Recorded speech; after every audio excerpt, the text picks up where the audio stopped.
Thanks for tuning in to another D6 pack video. Today I'm going to be going over the extended edition of Sword Crafters by Adam's Apple Games.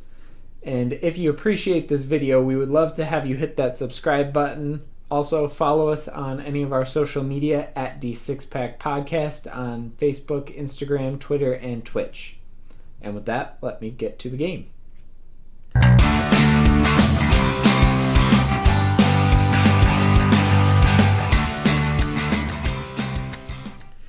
So this is it for the base game setup. You've got all of your sword pieces over here. You place out 3 basic sword magic cards, and the grid size and shape is going to kind of depend on the player count, but for a 2 or 3 player game, this is what it would look like. Each player will get a token that is going to match their scoring piece, and then they will randomly be dealt 2 of these sword guard pieces, and they will connect those to their sword handle. And with that, you are ready to begin the game. So the way this works is played in phases. So the first phase is to cut this pile. So each player will take 1 turn slicing this pile in half, or a pile in half. In a 2-player game, however, each player does that twice. So the first player may decide to cut straight through here. Then the second player might cut this way. And then the first player again might cut here. And the second player might cut this way. So now we have 1, 2, 3, 4, 5 pieces that are separated out. And then we go into the selection phase. So again, normally each player would only select 1 of these piles. In a 2-player game, each player selects 2 of them. So the first player may take this pile, second player takes the big one, first player takes this pile, and the second player will take that one. Whatever is left over gets tossed back in the box. Then you will craft your sword. So whatever pieces you selected that round have to get added into your sword. You can choose what order you want to put them in, but the order of gem color on your sword will determine how you will get points at the end of the game.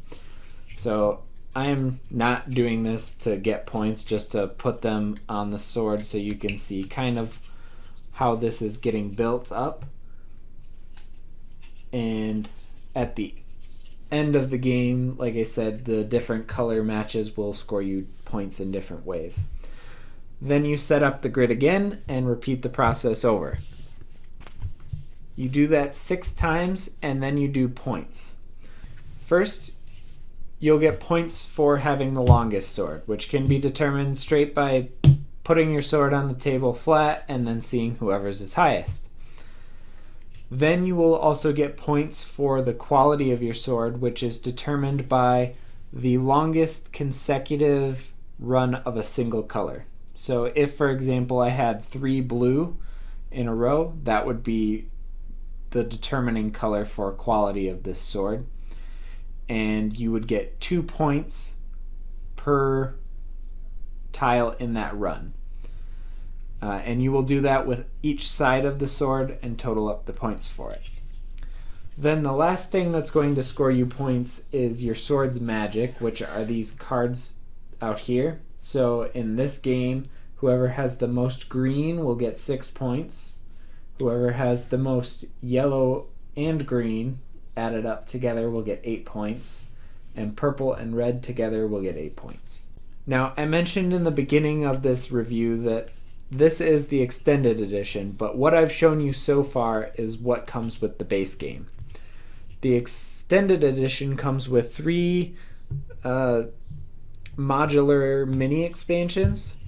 So the first one is Sword Tips, which gives players a private goal to work on throughout the game, and they will receive the points shown on their sword tip if they complete whatever task is shown on one side of their sword.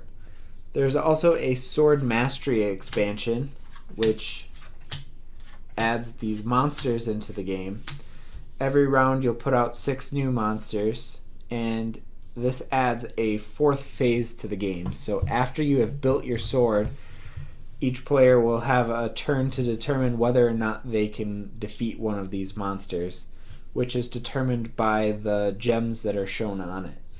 So in this case, I have a red and a blue adjacent, which are the requirements for this monster. So I could beat him, and he is going to be 3 points at the end of the game. He'd go in front of me, and that is the end of phase 4.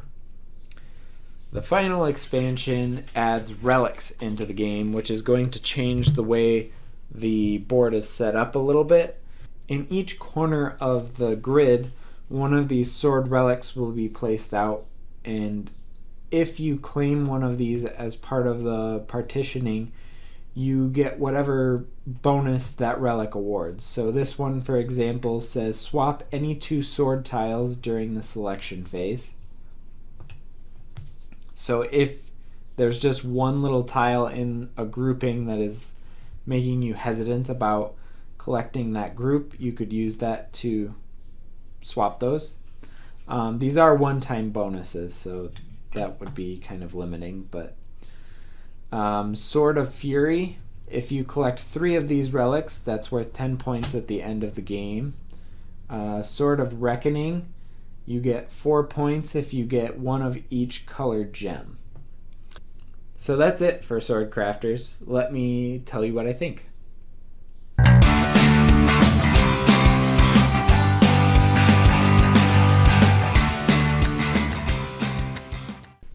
So that's it. I've played with most of this. I haven't played with the relics yet, but I do enjoy the sword tips. They kind of give you extra little something to work towards other than the basic magics, which everybody already knows about. The sword tips gives you a little bit of a secret goal, so you might be selecting different sectors than other players based on what's out there. The monsters is also really neat. It just kind of gives it a little bit more purpose to why am I building this sword. And I haven't played with the relics yet, so I can't really speak to that. But the base game is a neat idea. The I split you choose mechanism is one that's not very consistently used, so having another game that has that mechanic in it is really cool. But on its own, the base game is a little bit dry. I think adding the monsters and the sword tips in really gives the game a bit more flavor, and it makes it a lot more fun to play. The idea of building a physical sword is really cool, but just having those extended edition components in it makes this one all that much more fun. So I hope you will join us as we play this one live on Twitch tomorrow night, April 23rd at 8 p.m. Eastern Daylight Time. And check out our social media accounts at D6Pack Podcast on Facebook, Instagram, Twitter, and Twitch.